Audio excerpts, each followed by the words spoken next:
Sir. We have start the class. ठीक है, आज क्लास सेशंस की। ठीक है, तो उस पे बात करेंगे प्रोबेबिलिटीज वाला जो यूनिट है। ठीक है, नोट्स में ओपन कर लेता हूँ, आप लोगों के साथ शेयर कर लेता हूँ। ठीक है,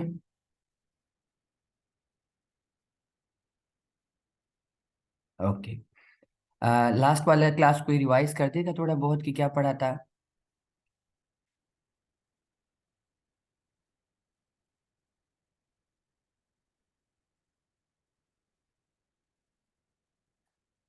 अच्छा ठीक है, चलिए।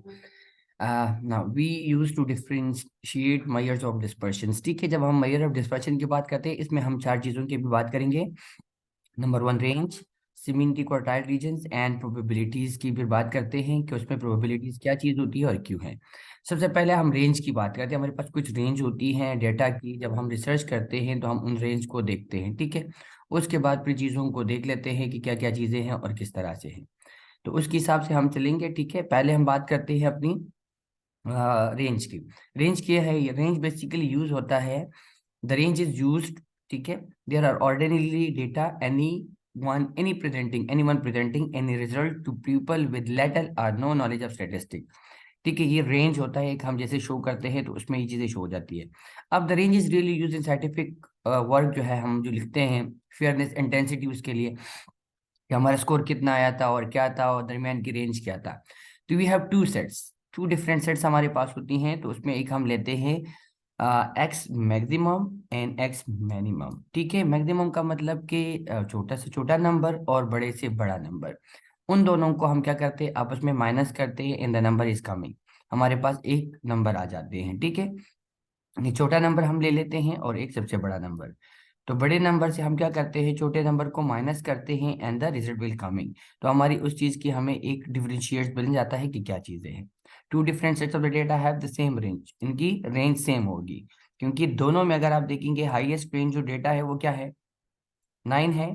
लोएस्ट रेंज क्या है हमारे पास, 1 है। ठीक है, मैं जरा इसको वो कर दूं। ठीक है, यहाँ पे देखते हैं, मैं पेंसिल से इसलिए करूंगा, ये 1 और ये 9, यहाँ 1 और 9, तो ये मैंने क्या करना है, 9 - 1, तो रेंज क्या आएगा, 8। और दूसरे का अगर मैं तब भी यही आ जाएगा। तो दिस इज द रेंज के, इट्स द रेंज आ जाते हैं। फिर हम इनको सेमी क्वार्टाइल रीजन में भी करते हैं। सेमी क्वार्टाइल रीजन का मतलब है कि the sequence is being to intensity to the all extreme score, mean के हाई स्कोर हमारा कहाँ फॉल कर रहा है। क्यों? इसलिए कि मैंने स्टैंडर्ड डिविएशन को मेजरमेंट करने के लिए मैंने देखना होता है कि मेरा ये वैल्यूज, डिग्री ऑफ डिस्पर्शन कहाँ पे फॉल कर रहा है। ठीक है, जो इस जगह है, ये जो मेरे पास एक पहाड़ी बनी हुई थी जिसे हम स्टैंडर्ड डिविएशन, इसमें ये डेटा कहाँ फॉल कर रहा है, मीन के करीब फॉल कर रहा है, मीन से दूर फॉल कर रहा है, या बिल्कुल out of the line fall कर रहा है। तो इस चीज के लिए जो मुझे देखना होता है, इसको हम कहते हैं स्टैंडर्ड डिविएशन, और डेटा डिग्री ऑफ डिस्पर्शन को हमने देखना होता है। तो इस डेटा ऑफ डिस्पर्शन में का मतलब ये होता है कि जो हमने सैंपल लिया था, जिसकी हमने मीन निकाली थी, जिसकी हमने स्टैंडर्ड डिविएशन निकाली थी, उसमें से कितनी चांसेस है उस चीज की आने की। प्रोबेबिलिटीज का मतलब होता है real the chances, how many events can occur, एक चीज कितनी दफा आ सकती है और कितनी करीब आ सकती है। ठीक है, अगर मैं फॉर एग्जांपल बात करता हूँ, हार्ट रेट की 72 एवरेज मैंने मीन निकाला है पॉपुलेशन का, तो अब मेरे पास कितने लोगों में जो है वो 72 का हार्ट रेट आ सकता है, इतनी कितनी चांसेस है। ठीक है, इसी को हम कहते हैं प्रोबेबिलिटीज की। फिर इसी को हम कहते हैं यूजनेस of the usefulness of dispersion भी इसको हम कहते हैं कि इस डिस्पर्शन, क्योंकि जितना हमारा ये dispersion near to the mean होगा, ये चीज करीब आ जाएगी डेटा, इसका मतलब ये होगा कि there is rare chances of error, क्योंकि गलती होने के जो चांसेस है वो कम से कम है। लेकिन हाँ, हम कभी भी ये नहीं कह सकते, मैंने उस दिन भी आपसे कहा था कि ये लाइन हम टच नहीं करते, इसका मतलब ये है कि there is a chances of any occurs, कुछ भी हो सकता है, ये मैं नहीं कह सकता कि इंड क्लोज होगी। तो इसलिए ये 0.5 जो हम छोड़ देते हैं, ठीक है, ये हम 0.5, ये हम अगर जोड़ देते हैं परसेंट, तो ये इसका मतलब होता है there is a chances of anything, कुछ भी हो सकता है, ये चीज आ भी सकती है, नहीं भी आ सकती। तो इसलिए हम इनको कहते हैं कि ये डिस्पर्शन के लिए हमें प्रोबेबिलिटीज को फिर देखना होता है। Probability is basically comparison of the two different चीजें होती हैं, कि कौन सी चीज ज्यादा आने की चांसेस है, कोई कौन सी नहीं आ सकती। इसके लिए इंस्ट्रूमेंट बनाए जाते हैं, इंस्ट्रूमेंटेशन होती हैं to determine the natural cause of variation in order to control the variance effects. अब अगर मैं ये देखना चाह रहा हूँ तो मैं क्यों करता हूँ, क्योंकि मुझे अगर ये एरिया ऑफ डिस्पर्शन मेरा बहुत दूर जा रहा है, इसका मतलब है कि इन लोगों में कोई डिजीज तो नहीं है। जैसे अगर मैं बात कर दूं कि मेरे पास जो पेशेंट्स है, जो लोग हैं, उनकी हार्ट रेट 70 के पास नहीं आ रहा, मोर देन 90 जा रहे, 100 में जा रहे, इसका मतलब है दे आर टेकिकार्डिक। तो वो क्यों टेकिकार्डिक हो रही है? ठीक है, तो फिर मुझे क्या करना ढूंढना पड़ेगा कि nature of cause of the variation क्यों हो चुकी है। जो मेरा मीन था, इस मीन से ये डेटा इतना दूर क्यों जा रहा है। तो मुझे एक चीज को कोरिलेट करने के लिए, जब हम क्रॉस सेक्शनल स्टडीज करेंगे, आगे आप पढ़ेंगे रिसर्च में, शायद आप लोगों ने अभी नहीं पढ़ा होगा, एपिडेमियोलॉजी में आप लोगों ने पढ़े होंगे कि कोहार्ट स्टडीज होती हैं, क्रॉस सेक्शनल स्टडीज होती है, एक्सपेरिमेंटल स्टडीज होती हैं। उसमें इस चीज का फिर हमारे पास बहुत बड़ा रोल होता है, जिसको हम आगे टी टेस्ट के थ्रू जो है प्रोबेबिलिटीज को मालूम कर देते हैं कि प्रोबेबिलिटी की कितनी है, क्या है। तो ये हम थ्रू SPSS जो होती हैं, स्टैटिस्टिकल थ्रू, उनमें हम इनको इंस्ट्रूमेंट करते हैं और प्रकाश को इनके साथ कोरिलेशन करते हैं। ठीक है, तो ये हमारी एक बेसिक चीजें थी। अब आ जाते हैं अपनी प्रोबेबिलिटी की कि इसमें है क्या चीजें। आप लोगों ने कभी लूडो खेला है किसी ने? हम्म, कोई मुझे बता देंगे, किसी ने कभी लूडो खेला है? जी सर। लूडो कभी जी खेला? सर खेल। उसमें क्या जी चीज? सर, सर उसमें सिक्स तक, वन से जीरो से लेके सिक्स तक सबके चांसेस इक्वल चांसेस होते हैं आने के। ठीक है, हर एक की चीजें आने के चांसेस इक्वल होते हैं। तो इसी तरह जब हम एक उसकी बात करते हैं टाई की या किसी और चीज की, तो हम कहते हैं कि every thing is coming, chances है कि कुछ भी हो सकता है, एनीथिंग कैन हो हैपन। तो उसकी हमने कुछ फॉर्मूलाज होता है, कुछ पैसेज होती है, उसके थ्रू हम करेंगे। ये वर्ड्स आप थोड़ा सा खुद पढ़ेंगे कि प्रोबेबिलिटी एक्सपेरिमेंट्स क्या होती हैं and outcomes and trials. Experiments जो होती है कि जैसे हमने एग्जांपल दिए भी आपको मैंने, टॉस की, ये कॉइन्स की, या रोल ऑफ द डाइस, जो 6 की जो रॉयल है, जो रोल है, जो 6 डाइस बनी हुई है उनकी, आइदर दे कैन हेड और टेल्स, उसकी भी हम बात करते हैं कि कैसे आ सकती है। तो इन आउटकम से the result of the single trial probability experiment, single एक दफा आप टॉस करोगे तो one thing will be happens, दो चीजें हेड या टेल है तो कोई एक आ जाएगा। अगर आपके पास दो तीन, मतलब वो है, सिंगल नहीं है, ट्रिपल, 4 5 टाइम्स है, तो you can go it's more times कि कौन सी चीज आ सकती है। तो आप उसमें ये भी कह सकते हैं कि हेड भी आ सकता है, टेल भी आ सकते हैं, फिर हेड टेल भी आ सकते हैं। ठीक है, नेक्स्ट में अगर दूसरी दफा आप करेंगे तो टेल आ जाएगा, तीसरी दफा करेंगे तो हो सकता है कि फिर हेड आ जाए। तो these are the different things. तो इसको हम जब नीचे अभी शो करेंगे, तो how we can space its, तो we can give its the space samples and example से आप देख लें कि इन types of coins the outcome either head और tails, there are only two possible outcomes in tossing a coins. The chance of obtaining a head or tail are equal. It can be solved as follow. इसको हम simple formula से करते हैं, n और s, L multiply by S, क्योंकि two ways है हमारे पास। तो इसमें हमारे पास क्या आएगा, हेड एंड टेल। और इसको अगर हम करते हैं भी, what is the simple space when a single dice is roll. ठीक है, अब सिंगल डाइस है, उसको अगर आप रोल करते हैं तो उसमें क्या है, 6 हैं, 6 चीजें हैं, तो इन वन। ठीक है, तो 6 1 6 मीन के 6 आ जाएगा। तो वन भी आ सकता है, टू भी आ सकता है, थ्री भी आ सकता है, फोर भी, फाइव भी, सिक्स भी। अब अगर ये चीज बढ़ जाए, ये एस बढ़ जाए, ये जो एस है ना, ये अगर मेरे पास बढ़ जाए, ये 3 हो जाए, 4 हो जाए, 6 हो जाए, तो देयर विल बी चेंजेस। अब अगर मेरे पास दो 6 है, तो 6 × 6 क्या होगा, 36। 36 चीजें आने की चांसेस हो जाएगी, कितनी, 36। मुझे थोड़ा सा रिस्पॉन्स कर दिया करे प्लीज। ठीक है, तो 36 कैसे आएंगी, अब मैं आपको बता दूं कि देखिए, 1 1 भी हो सकता है कि दोनों 6 पे 1 1 आ जाए, 1 2 भी आ सकते हैं। ठीक है, इस तरह आप करते जाएंगे, 1 3 भी आ सकता है, 1 4 भी आ सकता है, 1 5 भी आ सकता है, 1 6 भी आ सकता है। एक दफा ये हो गया, अब हर एक के साथ 2 लगा दे। 2 1 भी आ सकता है, 2 3 भी आ सकता है, 2 2 भी आ सकता है, 2 4 भी आ सकता है, 2 5 भी, 2 6 भी, ऐसे हो सकता है, हो सकता जी है। सर हो सकता है। जी ठीक है, सर हो सकता है। अब इसी तरह हमने आगे, क्योंकि कंटिन्यूस थी, अब 3 1 3 2 3 4 3 5 3 6, अब इस तरह अगर मैं करता जाऊंगा तो they can go is 36 chances बन जाएगी, कितनी, 36 चीजें मेरे पास थर्टी आ सिक्स सकती हैं। तो इसलिए हम इसको कहते हैं कि single a simple in compound event. तो सिंगल में सिर्फ वन चांसेस होगा, क्योंकि दो ही चीजें हो जाएगी, या अगर जितनी साइड्स है उन साइड्स की तरफ हो जाएगा तो एन और वन के साथ करोगे, अगर जितनी भी है उसके साथ। लेकिन कंपाउंड में it can go to the more. अब मोर जब बात हम करते हैं तो it going to the formula, हम फॉर्मूले पे चले जाएंगे। ठीक है, फॉर्मूला उसके लिए क्या है कि F2 frequency of two sum of the frequencies F2 divide by sum of frequency. अब मैंने इसको अगर यहाँ प्लस कर दिया एंड देन डिवाइड, तो इसका मतलब है कि मेरे पास ये कितनी बहुत ज्यादा चीजें चांसेस आ सकती है। अब इसमें दो चीजें होगी, properties of the probabilities and laws of the probabilities. तो जब मैं probability of any events lies between 0 and 1, तो देयर शुड बी 0 या 1 होगा। ठीक है, क्योंकि इससे ज्यादा नहीं हो सकता, कोई एक चीज आ जाएगी या नहीं, लेकिन यहाँ पर हम always the zero is not counted, क्योंकि जीरो की किसी चीज के आने की चांसेस नहीं है।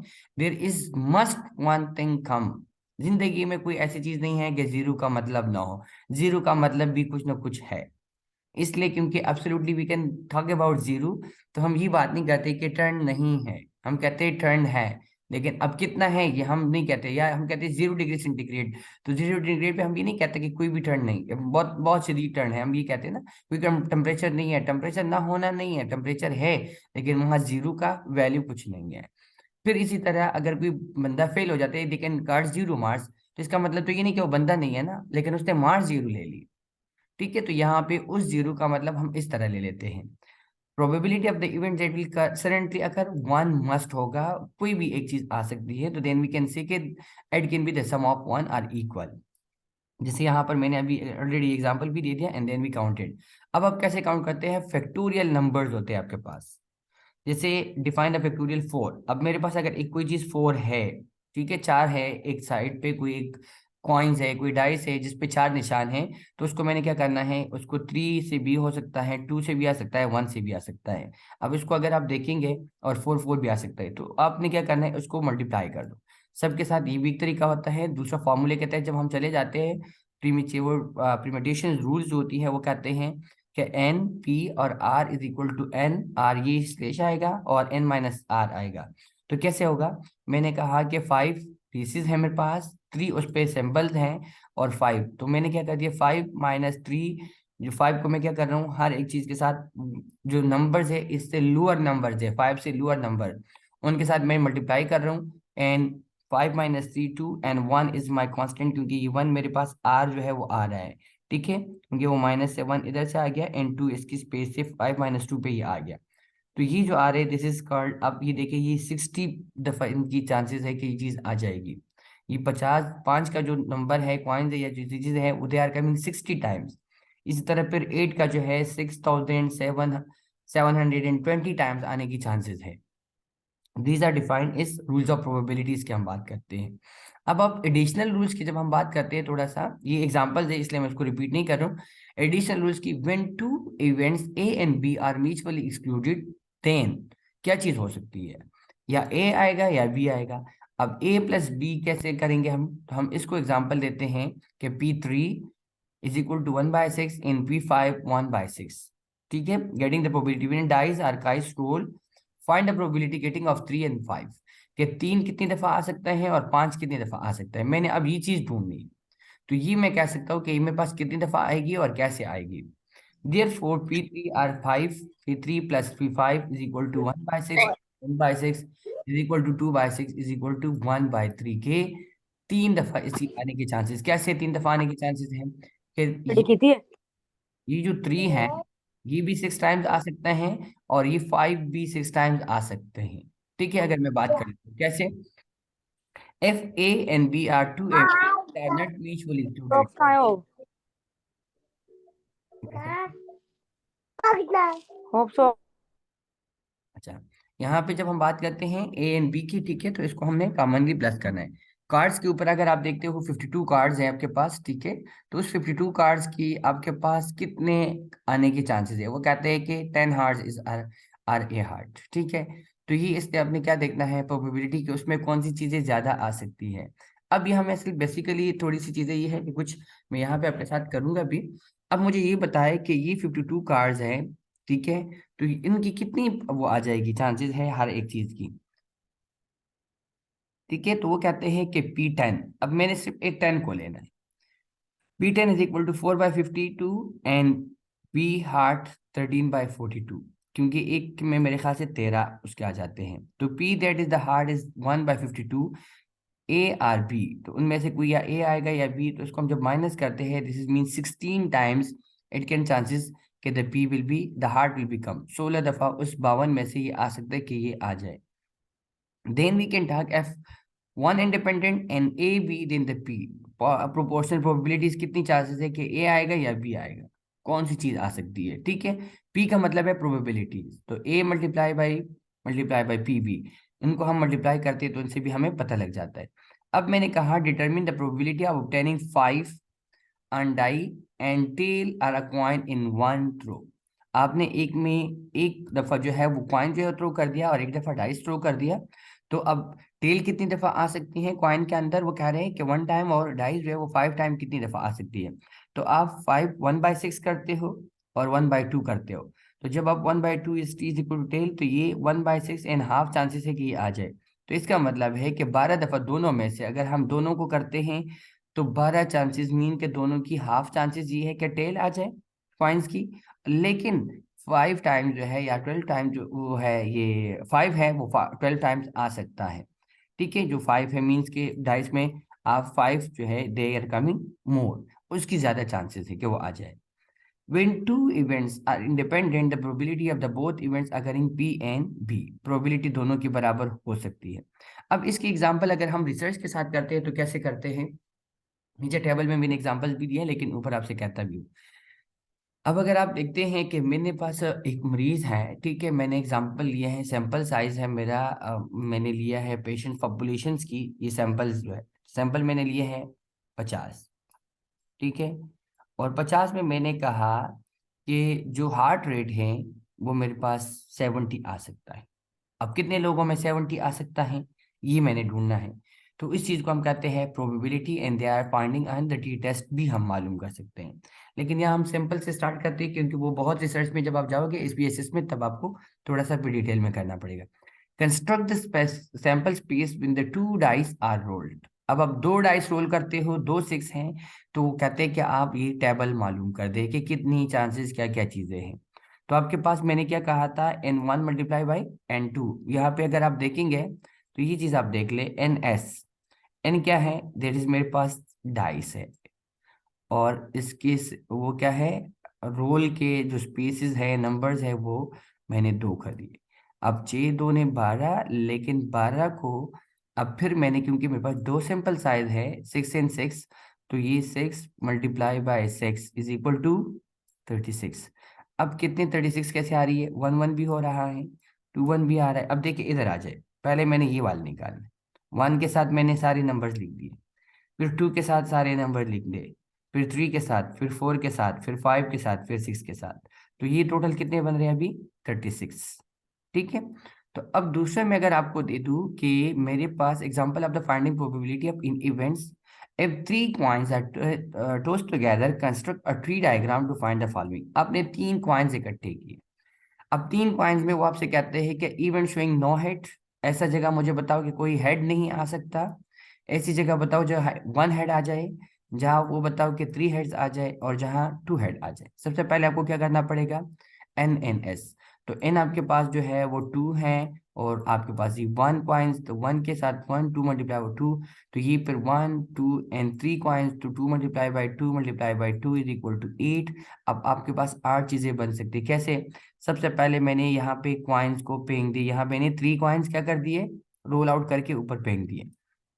अब उस कॉइन्स में से मेरे पहले चांस ये है कि एक हेड आ जाए, दूसरा टेल आ जाए, फिर इसको 2 आगे डिवाइड करके एक हेड टेल फिर आ गया, फिर हेड टेल आ गया, अब फिर head and tail, head tail and head tail. अब इनको मैंने क्या कर दिया, इस तरफ से जाओ, ये सारी चीजें अगर आ जाए तो ये क्या हो जाएंगे, तीनों हेड्स. अब ऊपर वो क्या कहते हैं, इवन शोइंग नो हेड, किसी में भी कोई हेड नहीं है, तो वो कौन सा नंबर है, वो अगर आप देखेंगे तो दिस वन. ठीक है, 8 नंबर, उसमें क्या है, नीचे देखिए आप, इवन शोइंग नो हेड. ठीक है, PX is equal to 0, answer TTT 1/8. इसकी क्या चांसेस हैं कि ये इतने परसेंट आने की चांसेस है, 0.125%, के बहुत रेयर चांसेस है कि तीनों जो है वो टेल आ जाए. ठीक है, फिर वो कहते हैं द इवन शोइंग 1 हेड, तो क्या चीजें हैं आंसर्स में अगर आप देखेंगे तो 2 हेड कौन कौन से में, अब 2 हेड, सॉरी हेड, एक हेड किस में है, इसमें भी हेड है 1. ठीक है, और यहाँ पे भी वन हेड है और यहाँ पर भी है। 3 जगह पे आपके पास वन हेड आया है, H T T, T H T and D T H. तो 3 multiply by 8 is equal to 0.375% chances है कि ये तीनों चीजें आ जाए। अब इवन शोइंग टू हेड्स, जिसमें 2 हेड है। अब देखिए यहाँ पर 2 हेड्स है, यहाँ 2 हेड है एंड यहाँ पर 2 हेड है। तो ये भी 3 हो गया। 3 divide by 8 is equal to 7.35। अब वो कहते हैं जिसमें कोई ही मीन के 3 हेड है तो देट इज ओनली वन, ये पहला वाला। तो पहले वाला अगर आप देखेंगे that is 1/8 is equal to 0.125। यहाँ तक मुझे बताइए ये प्रोबेबिलिटी की चीज समझ आ गई। ये ट्री बना सकेंगे, ये टेल्स वाली, इसको हम ट्री भी कहते हैं एक तरह से। This is also called tree.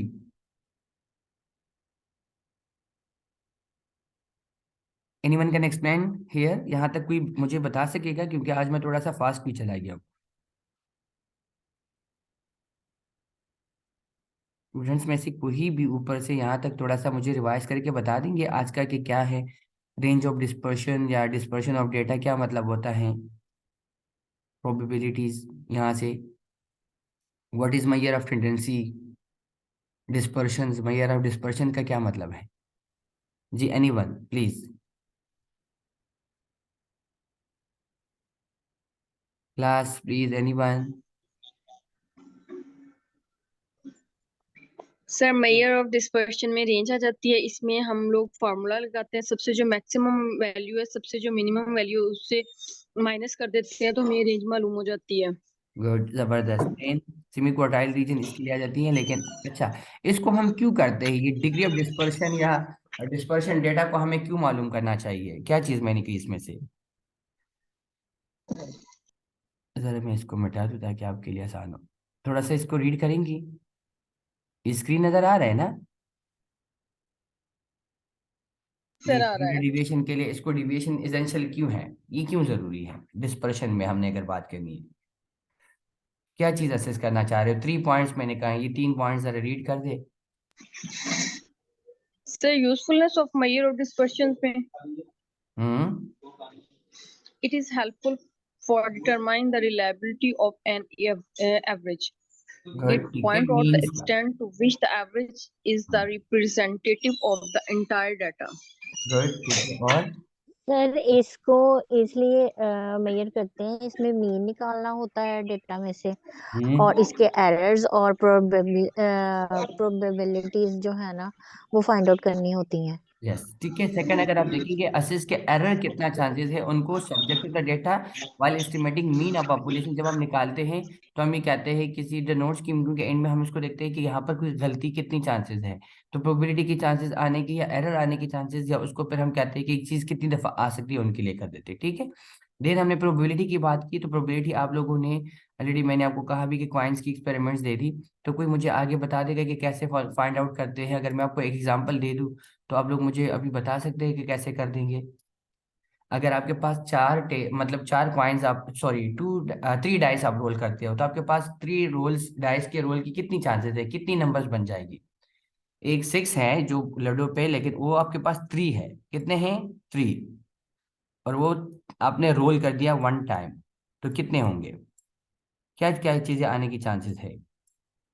3 multiply by 1 और 2 मुझे। सर 1 1 1 और 1 2 के साथ भी आने के चांसेस हैं, 1 3 के साथ, 1 4 के, एक 5 के मिनट। साथ और सर 6 के थ्री साथ। थ्री और के सर साथ, इसी के सर साथ जितना जो आपने 1 के साथ। बताया हुआ है 3 उसके साथ मल्टीप्लाई करेंगे, वो 3 जो है 1 के साथ भी हो सकता है, 2 के साथ भी और 3 के यस, साथ भी, ठीक है। तो जितने टोटल आपने कितने आ नंबर सकते बताए हैं? हुए हैं उनके साथ मल्टीप्लाई सर कर सकते हैं। यस, अब तो मुझे फिर ये जो बता दे। नंबर देखिए ये 3 1 कर दिया ना मैंने, अब 3 सैंपल साइज है, 1 2 and 3। 6 multiply by 6 is equal to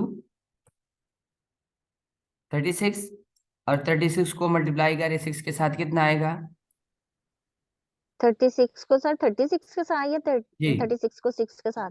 36 को 6 के साथ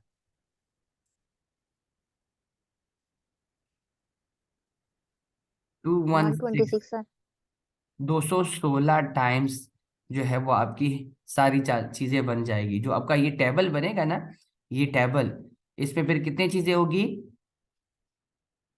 ये देखिए ये 190। टेबल 216। ठीक है, ये अब इसमें 36 है एंड इसके साथ एक 6 और आप मल्टीप्लाई करेंगे। ठीक है, तो दैट इज गोइंग टू 21 6। अब 216 आपने ये सारी चीजें, तो फिर आपका ये टेबल नीचे भी जाएगा। अब इसके साथ 113, सॉरी 111, ठीक है, ये एक 1 ऐड और हो जाएगा। यहाँ 112, 113, अब यहाँ एक 1 एक्स्ट्रा हो जाएगा ना, ठीक है, एक 1 या इसके साथ एक एक बंधा जाएगा और, ठीक है, आप देख ले। फिर इसके साथ जो है वो 2 इस तरह बढ़ता जाएगा, ये 2, और एक के साथ अब नंबर्स आप काउंट करते जाओ, ये 3 हो गए, ये भी 3, ये भी 3, ये भी 3, ये भी 3, ये भी 3, इस तरह ये भी 3 हो जाएंगे। अब फिर इसके साथ 3 ऐड हो जाएगा, हर एक के साथ डबल, 331, 332, 333, 334, 335, इस तरह ये सारे इसके साथ आ जाएंगे, क्योंकि मेरे पास कॉइन्स कितने हो गए, डाइस 3। इसी तरह फिर ये मैं आपसे पूछ भी सकता हूँ कि यहाँ पे जैसे मैंने पूछे number of showing numbers of head, no head ना, तो यहाँ पे हम ये भी पूछ सकते हैं कि टोटल नंबर्स के ऊपर आपने इसको डिवाइड भी करना है कि हाउ मेनी चांसेस आकर कंटिन्यूसली 3, ठीक है, the event showing the number of 111, the event showing the number of 3 times 1, 3 times 1 कहाँ कहाँ आ चुका है, ठीक है, कि कहीं पर भी 1 आ चुका हो। 1 टाइम्स 1 जो है वो कितनी दफा आ चुका है, तो 1 टाइम 1 जो है अगर आप देखेंगे तो ये 6 में तो सारा आ गया आपके, ठीक है। अब यहाँ पे काउंट करेंगे तो 1 2 3 4 5 6 7 8 9 10 11 12 13, 13 टाइम्स ये हो गया 14, 15, 16, 17, 18। अब 18 डिवाइड बाई 216 आप करें, 18 डिवाइड बाई 216, तो कितनी चांसेस हो जाएगी, 18 डिवाइड बाई 216 कर दे।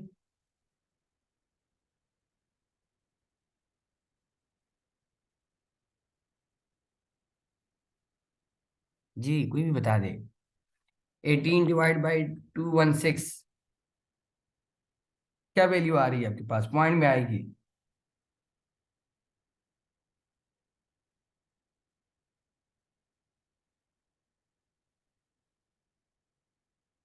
नहीं बताना चाह रहे हो, मैं कर लेता हूँ खुद ही। 0.83, ठीक है, कितने चांसेस हैं, 0.08 और 3, ये आपके पास इसकी चांसेस है कि इतनी दफा ये चीज आ जाएगी, ठीक है, ये प्रोबेबिलिटी चांसेस की बात कर रहा हूँ। अब मैं ये कहना चाह रहा हूँ कि कितनी दफा 4 आ चुका है इस टेबल के अंदर, how many time the 4 are comings, तो अपने सारे 4s को काउंट करने हैं, ठीक है, और फिर 216 पे डिवाइड करने हैं। तो ये आपके पास इसी तरह एमसीक्यूज में भी आ सकते हैं कि एक टेबल में अगर आपको दिया हुआ है कि how many times are they coming, तो पहले आपने फार्मूला देकर उसको टोटल निकालना है, देन उसमें जितने 4 आ चुके हो या 1 आ चुका हो तो उसको आपने क्या करना है, नंबर्स डिवाइड करने, total number of occurrence divide by total number of size, ठीक है। तो उस पर आपने क्या करना है, ये टोटल नंबर ऑफ साइज है and total number of occurrence, कितनी दफा वो चीज आ चुकी है उसको आप डिवाइड करोगे। यहाँ जैसे मैंने ट्रिपल कर दिए हैं तो ये 2 डाइस की बात थी, अगर 3 डाइस हो जाती तो मेरे पास ये 216 हो जाता, ठीक है। अब जैसे नीचे ये इवेंट्स की हमने बात की थी, अगर आपने अभी देखा है ये वाला, ठीक है, मैं दोबारा मिटा रहा हूँ, जरा एनीवन कैन रीड दिस, ये ट्री जो मैंने बनाई थी जरा मुझे दोबारा बता देंगे आप,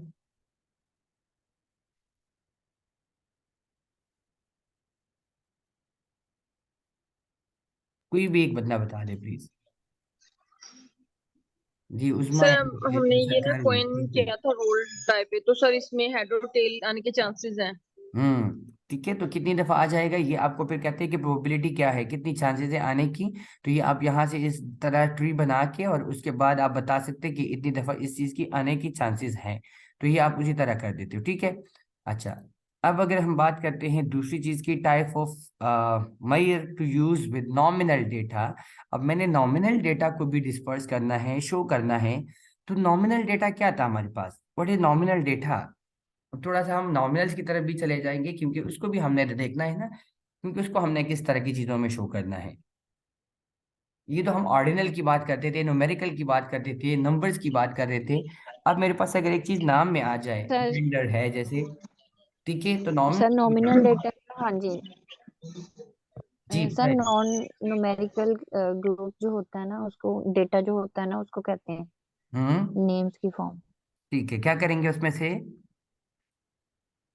किस किस तरह आप शो करेंगे, इसकी मीन, मीडियन, मोड, ये हम कहते हैं ना, ये this is the permissible statistics उसको हम कहते हैं, ठीक है। These certain statistic test can be used to for nominal data. These include chi-square test, analysis of variance, ANOVA. While can be presented this data in the frequency tables, cross tabulation, bar chart and pie chart. इसको आप इसी तरह tabulation में भी कर सकते हैं और इस तरह।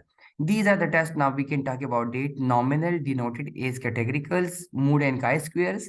Ordinal में median and percentiles. Interval में हम median, standard deviations, correlations, regressions, analyze of variance करते हैं। रेशो के अंदर all statistic permitted intervals भी यूज हो सकते हैं। ज्योमेट्रिकल्स मीन भी आ सकती हैं, हार्मोनिक मीन भी हो सकती है, कोएफिशिएंट ऑफ वेरिएशन भी हो सकती है, लॉगरिथम भी हो सकती है। तो जो आप मैथ्स में पढ़ रहे थे ये सारी चीजें आप फिर इसमें रेशियो में इम्प्लीमेंट कर सकते हैं। अब ये चीजें असल में एमसीक्यूज में भी आ सकते हैं, लेकिन बेसिकली जब आप रिसर्च में जाएंगे ना, when you are collecting your data, ठीक है, और जब आप डेटा अपना कलेक्ट करोगे और अपना सारा सैंपल्स कलेक्शन आपने की, आपने रिसर्च प्रपोजल में अपने इंट्रोडक्शन लिख दिया, देन आपने लिटरेचर रिव्यू लिख दिया, मेथोडोलॉजी आपने लिख दी है, उसके बाद आप रिजल्ट्स भी कलेक्ट करते हो क्वेश्चनियर फॉर्म के थ्रू। मोस्टली यहाँ पे इनिशियल स्टार्ट में तो प्रोजेक्ट जो लोग करते हैं पोस्ट आर में, they are almost on your quantitative research, mostly quantitative पे लोग करते हैं। तो इसलिए हम उसी की बात अक्सर करते हैं कि क्वान्टिटेटिव में क्या क्या चीज़ें हो सकती हैं, फिर आपको वही चीज़ें ज़रा देखनी होती हैं। बाकी ऐसा कुछ नहीं होता, लेकिन ये है कि हमने उस चीज़ों को फिर देखने के लिए अपनी उसी चीज़ों के ऊपर जाना होता है। तो ये हम उसी हिसाब से साथ बारीक करेंगे। अब यहाँ पे आगे जब मैंने जाना है यूनिट नेक्स्ट में, ठीक है, उस पे अगर मैं बात करता हूँ तो अभी मैं ज़रा शेयर नहीं करता, क्योंकि जैसे ये जूम का लिंक ख़त्म होगा, दूसरा हमारे पास जब स्टार्ट हो जाता है मैं उसमें आपके साथ अभी शेयर करूँगा। तो हम इंटरफेरेंस फॉर्मेट की जब बात करते हैं, ठीक है, कि स्टैटिस्टिकल इन्फेरेंसेस जिसे हमने बात की थी, आगे आपने पढ़ा था दो तरह से जो थे वो स्टैटिस्टिक थी, एक इन्फेरेंस स्टैटिस्टिक थी और एक डिस्क्रिप्टिव थी। अब डिस्क्रिप्टिव हमारा अभी तक खत्म हो गया, यहाँ तक हमारी सारी चीजें क्या थी, डिस्क्रिप्टिव थी, ठीक है। लेकिन अब जो हम बात करते हैं नेक्स्ट वाले पे, तो वो हमारे पास आ जाता है बेसिकली इन्फ्रेंशियल स्टैटिस्टिक की। तो इन्फ्रेंशियल स्टैटिस्टिक में हम बात करते हैं हाइपोथेसिस, ठीक है। हम किसी एक मफरूज़े को सही साबित करने के लिए जितने काम करते हैं उन चीज़ों के लिए हम इन्फ्रेंशनल फॉर्मेट डेटा बनाते हैं। मैंने बात की कि अंदाज़ा लगा दिया, एक मफरूज़ा पेश कर दिया कि केएमयू के सारे स्टूडेंट जो है वो ए ग्रेड से पास हो सकते हैं। मैंने तो ये बात कर दी, लेकिन इस बात को साबित करने के लिए मुझे पूरा एक रिसर्च करना पड़ेगा कि क्या ये बात मेरी ठीक है या नहीं है, ठीक है। अब ये क्योंकि लिखी हुई बात तो नहीं है, ये तो मेरी की हुई एक बात है। अब उसके लिए जो मैं क्वेश्चनियर फिल कर दूं, एक फॉर्म फिल कर दूं स्टूडेंट से कि वो मुझे एक रेटिंग दे, और उस रेटिंग के बेस पे फिर मेरे पास जो रिजल्ट आए दैट इज मोर देन 90%, तो फिर मेरी बात ठीक निकल जाएगी। अगर वो ठीक नहीं आई तो इसका मतलब है कि मेरा मफरूज़ा या मेरा हाइपोथेसिस जो था वो गलत था, ठीक है। तो इसलिए यहाँ पर थोड़ा सा, अगर अभी आप लोगों ने बेक पे कोई भी चीज़ पूछनी है लास्ट में, तो you can ask for 5 minutes, क्योंकि जैसे ये वाला फिर लिंक खत्म हो जाता है वी कैन स्टार्ट, या मैं उसको कंटिन्यू कर दूँ फिर, जैसे आप लोग कहेंगे मैं उसी तरह कर देता हूँ। Class please.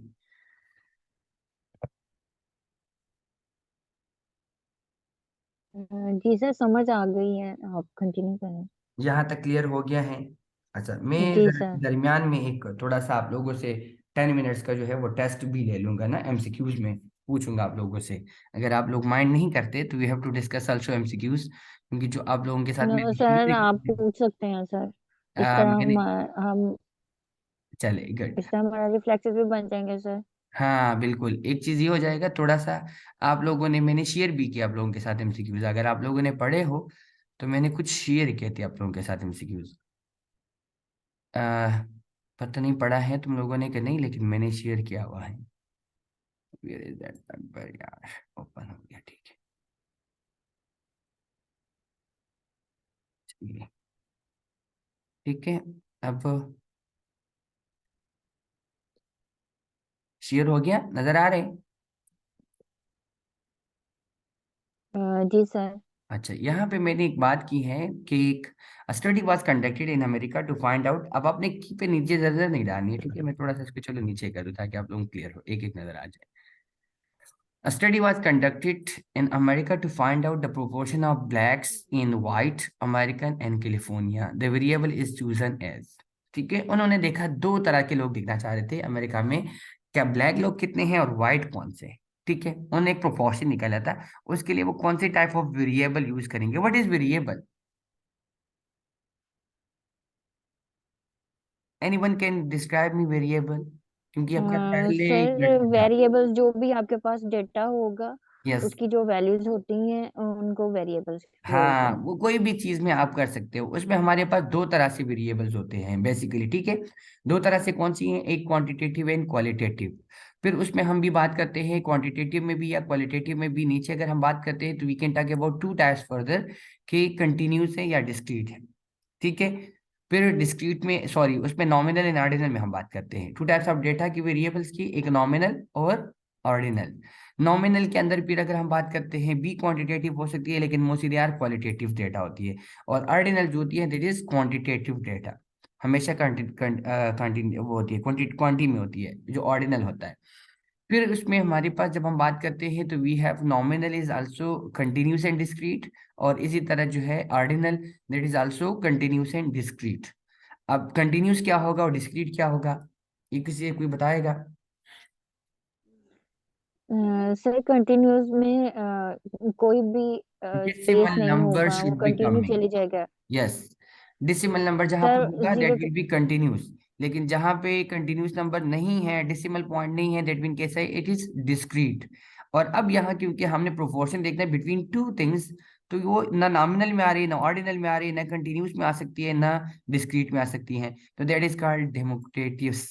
क्योंकि वो आपने एक प्रोपोर्शन देखना है, क्योंकि कितने ब्लैक है और कितने व्हाइट है लोग, सिर्फ आपने वो देखना है। देन इस क्वेश्चन का मीन मुझे कोई निकाल के बता दे, कैसे बताएंगे आप? The median of the following data 1 2 3 4 6 8 10 11 13। अब असेंडिंग ऑर्डर में भी है, 1 2 3 4 5 6 7 8, 8 नंबर्स है। कल जमा करके और डिवाइड कर दी 8 पर, क्या आएगा? जल्दी से, क्विकली। सर इसका मेन सर 8 है। हाँ, this is 8। How? Sir median median कौन सा है इसका? डिवाइड करें, 1 + 2 3, 3 + 4 7, 7 + 6 13, 13 + 8 13 + 8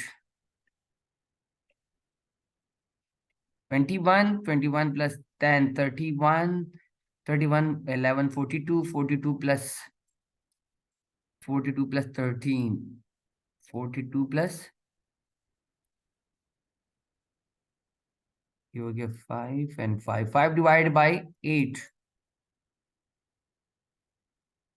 5 डिवाइड बाई 8 करो, क्या आ जाएगा? That is I think 7।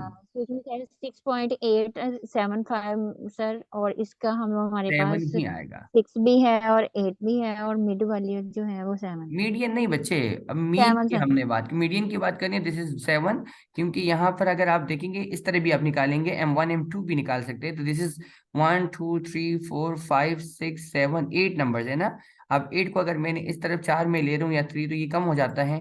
तो मैं क्या करता हूँ कि 6 M1 एंड M2 फार्मूला अगर मैंने लगाना है, तो ये क्या है? 6 + 8 डिवाइड बाई 2, क्या होगा? 14 डिवाइड बाई 2, तो तब भी 7 आएगा। ये इसका मीन हो गया 7, मीन भी आ रहा है, मीडियन भी 7 आ रहा है। अब मूड इसमें नहीं है, देयर इज नो मूड, क्योंकि कोई नंबर अकरेंस नहीं हो चुकी है, रिपीटेड नहीं आ चुका है, जी सर ठीक है। ठीक है। तो ये आपका अब यहाँ इसलिए क्लियर होना चाहिए कि क्या चीज मांग रहे हैं। तो दिस इज ट्रू की आ गया हमारे पास। देन अब सर अगर वैसे ये आपने शेयर तो नहीं किया हुआ हमें ग्रुप में? नहीं, ये ग्रुप में मेरे ख्याल से नहीं मैंने शेयर किया था। आप